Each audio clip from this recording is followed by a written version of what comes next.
हमने तो प्रत्यक्ष प्रमाण की जरूरत ही नहीं, हमने तो सब अपनी आंखों के सामने होता हुआ देखा है। हमें पता है कि हमें पार्टी को बचाने के लिए क्या कुछ कुर्बान करना पड़ा था। मुख्यमंत्री निवास के अंदर एक मुख्यमंत्री मनोहर लाल जी उस समय के, और एक और व्यक्ति है इसमें सारी साजिश। मोदी जी को माइनस कर लें तो 5 जो उनके साथ गए, क्या वो 50-50 करोड़ रुपए लेकर के गए? उन सभी विधायकों को पब्लिक डोमेन में आकर के और जननायक जनता पार्टी तोड़ने की साजिश में मुख्यमंत्री मनोहर लाल जी और एक व्यक्ति और है, मैं उसका नाम नहीं लूंगा, पहले मैं इनके मुंह से सुनना चाहता हूं। अगर ये नहीं बताएंगे तो मैं विद प्रूफ और एविडेंस उस आदमी का नाम भी पब्लिक डोमेन में ला करके रखूंगा। दुष्यंत चौटाला ने अपनी पार्टी, अपने कार्यकर्ता की भावना और चौधरी देवीलाल जी की उस विचारधारा को ना तोड़ने के लिए पता नहीं क्या क्या कुर्बान किया।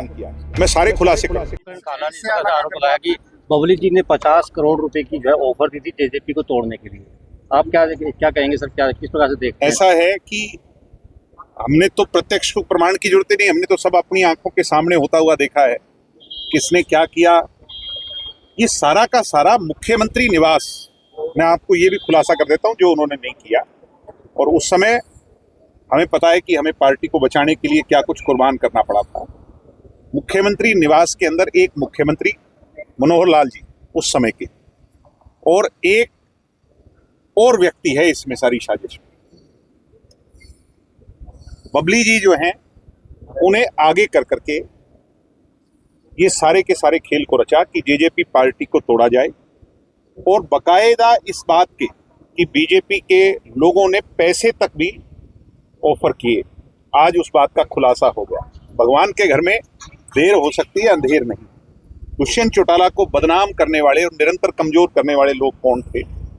अब मैं ये जानना चाहता हूं कि जो 6 विधायक बबली जी को माइनस कर लें तो 5 जो उनके साथ गए, क्या वो 50-50 करोड़ रुपए लेकर के गए?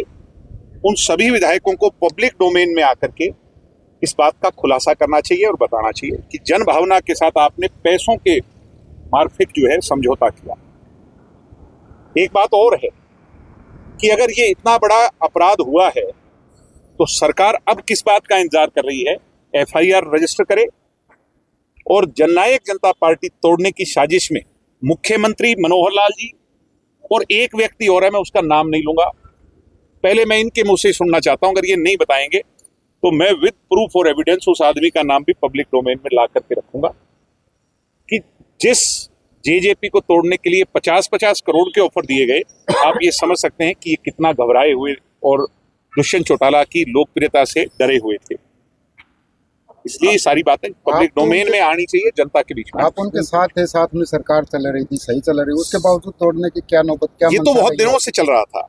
दुष्यंत चौटाला ने अपनी पार्टी, अपने कार्यकर्ता की भावना और चौधरी देवीलाल जी की उस विचारधारा को ना तोड़ने के लिए पता नहीं क्या क्या कुर्बान किया है। मैं सारे खुलासे करूंगा। कुछ दिन अभी तो क्या है ना कि रामकरण काला जी ने कहा है, अगर यही बात मैं कहता तो आप मेरी बात पर विश्वास नहीं करते। आज उन्होंने कहा तो आप विश्वास कर रहे हैं, और अब थोड़े दिनों का इंतजार करें, ये सारी परतें खुल जाएंगी। कब तक खुलासा होने की संभावना? बहुत जल्द हो जाएगी। मैं तो सारे नाम ही ले दूंगा। मुख्यमंत्री मनोहर लाल जो उस समय के थे, आज जो केंद्रीय मंत्री हैं, आप ये माइक उनके सामने लगा करके पूछिएगा कि क्या रामकरण काला जो कह रहे हैं वो सच है या झूठ, वही बता दे। दिग्विजय जी जीरो टॉलरेंस की बात करते हैं, लेकिन घोटाले पर घोटाले आ रहे हैं, आईएएस के ट्रांसफर किए जा रहे हैं, उनके खिलाफ एफआईआर हो रही है। हरियाणा में एक दौर था चोई भजनलाल जी का, जब लोग कहते थे कि पैसे देकर कुछ भी करवा लो, और ये भी कहावत मशहूर थी कि चंडीगढ़ आने की आवश्यकता नहीं, अपने जिलों में पैसा दो और काम कराओ। उससे भी ज्यादा भ्रष्टाचार अगर आज है, अफसरशाही हावी है, लूट हावी है, तो आज किस कुशासन में, मैं सुशासन तो कहूंगा नहीं, गुंडागर्दी हावी। आप किसी आड़ती की दुकान में चले जाओ, कोई ठीक ठाक आदमी है तो उसके पास 2-4 विदेशी नंबरों से टेलीफोन जरूर आ लिए। आज ये हालात है। तो इस सरकार में किसान हो, गरीब हो, मजदूर हो, व्यापारी हो, दुकानदार हो, हर वर्ग दुखी है और संघियों की मौज है। लूट रहे हैं दोनों हाथों से प्रदेश को, जाति धर्म के नाम पर बांटते हैं। मैं बार बार कहता हूं कि राम के नाम पर जब हमने वोट दिए तो काम कहां से मिलेगा? वोट तो काम के नाम पे दिए ही मिलते हैं, तभी काम होंगे। ये भी सोचना पड़ेगा प्रदेश में। आज की जो राजनीति है आप भी देख रहे हैं, और मुझे बार बार कहने की जरूरत नहीं कि जब जेजेपी को तोड़ने के लिए 50 करोड़ मिल सकते हैं तो राज्यसभा का क्या दाम है, क्या बोली लग रही है? आकलन कर लो, तोल तराजू कर लो। ठीक है सर।